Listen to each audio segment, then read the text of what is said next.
You ever just stop and wonder, are the things you know for certain actually true? I mean, really, truly true? It's this question that has haunted thinkers for centuries, this deep human need for certainty in a world that feels anything but. Just think about that for a second. I'm not talking about what you've been told to believe or what's just comfortable. I mean, what can you prove with absolute 100% certainty beyond any shadow of a doubt? Well, way back in the 11th century, one of the greatest minds in the Islamic world, a man named Al-Ghazali, was nearly broken by that very question. I mean, on the outside, this guy had it all. He was a superstar scholar, top of his game. But on the inside, he was in a full-blown crisis. And his search for an unshakable truth, well, it wasn't just going to change his life, it was going to change history. So his journey, it really happened in these 5 key stages. We've got a crisis of certainty, then the labyrinth of knowledge, the path of experience, finding a light in the heart, and finally, what it all means for us, the wisdom for today. We're going to follow his path step by step to see how he went through this incredible transformation. All right, first up, the crisis of certainty. See, Al-Ghazali's whole journey, it didn't start with some grand answer. Nope. It started with a brave, terrifying, all-consuming doubt that took a sledgehammer to everything he thought he knew. Even from a young age, he had this burning desire to get to the real meaning of things. He looked around and saw, kids born to Christian parents become Christians, kids born to Jewish parents become Jews. He realized so much of what we believe is just inherited. He called it the shackles of blind imitation, and he knew he had to break free. He couldn't just be handed the truth. He had to go out and find it for himself. And his skepticism was, well, it was radical. First, he looked at his own senses. Can I trust what I see and hear? He realized, no way. You look at a shadow, it seems perfectly still, but it's moving.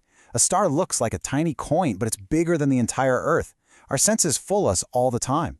Okay, so scratch the senses. What about pure reason? Logic, math. 1 + 1 is always 2, right? But then this even deeper doubt hit him. He thought, wait a minute, when I'm dreaming, I'm absolutely convinced it's real. So how do I know this isn't just a dream? And bam, just like that, even the foundation of logic crumbled beneath him.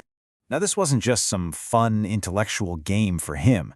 Al-Ghazali fell into a deep, dark crisis of the soul. For 2 whole months, he was just paralyzed by doubt.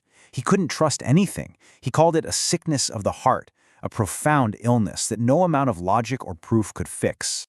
So, with all his old beliefs in tatters, what's a guy to do?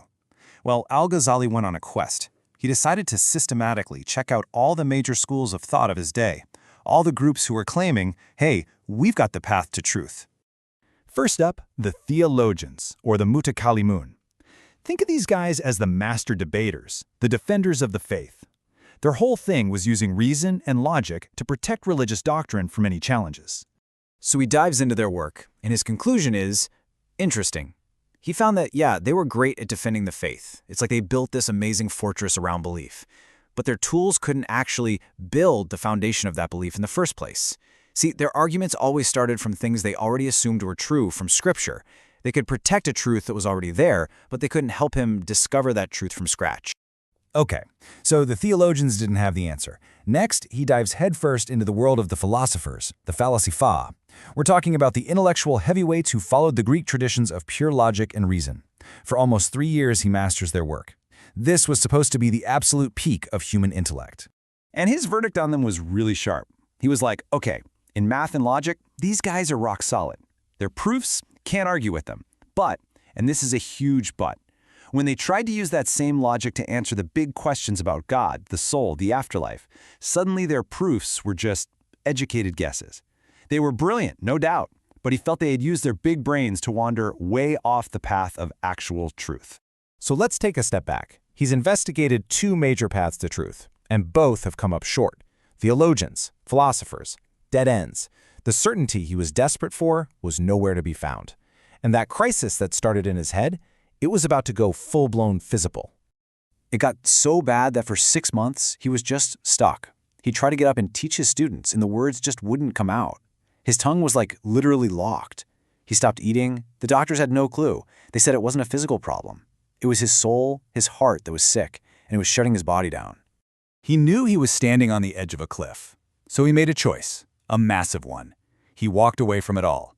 The fame, the money, his job as the head of the most famous university in Baghdad, poof, gone. He left his family and just disappeared. He spent the next 10 years on an inward journey, living in solitude, traveling, and focusing on spiritual practice.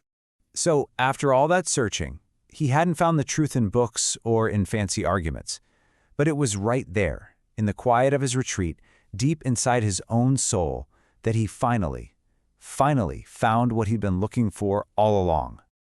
And this was the big one, the huge breakthrough. He realized that real certainty, it isn't the answer to a math problem. It's not something you can argue your way into. He described it as a light that God casts directly into your heart. It's not something you prove, it's something you feel. It's an experience. And this, he discovered, was the path of the Sufis, the mystics of Islam. He'd studied the theologians and philosophers by reading their books, but he realized you couldn't understand the Sufis that way. To get what they were about, you had to actually live it, to walk their path. And their method wasn't about debate. It was a hands-on process of personal transformation. It was all about purifying your heart, letting go of all that ego-driven stuff like fame and money, and just completely immersing your entire being in the remembrance of God. And this is where it all clicked for him. He finally understood the huge difference between knowing about something and actually experiencing it. You know, it's like you can read a million poems about what it's like to be in love, but that's nothing like the feeling of actually being in love. He realized knowledge of God was the same. It wasn't enough to read about it. It had to be tasted, experienced directly. Okay, so why does this story about a guy from almost 1,000 years ago matter to us today?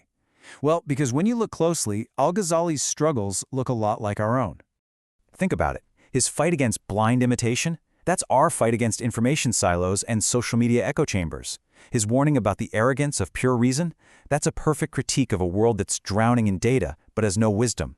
And him walking away from fame to find himself, man, what a powerful message for our culture that's obsessed with chasing likes and influence. So the takeaways from his life are just huge. He teaches us to have some humility, to recognize the limits of our own reason. He shows us that real understanding isn't about collecting facts, it's about living your truth. And maybe the biggest lesson of all is that doubt, even soul-crushing doubt, doesn't have to be the enemy. It can be the very first step on a journey to something real and authentic. Ultimately, Al-Ghazali's journey was from his head to his heart. He discovered that the deepest truths aren't just figured out, they're felt. And that kind of leaves us with a question, doesn't it? Where in your own life are you trying to think your way to an answer, when maybe, just maybe, the truth is something you need to go out and experience instead?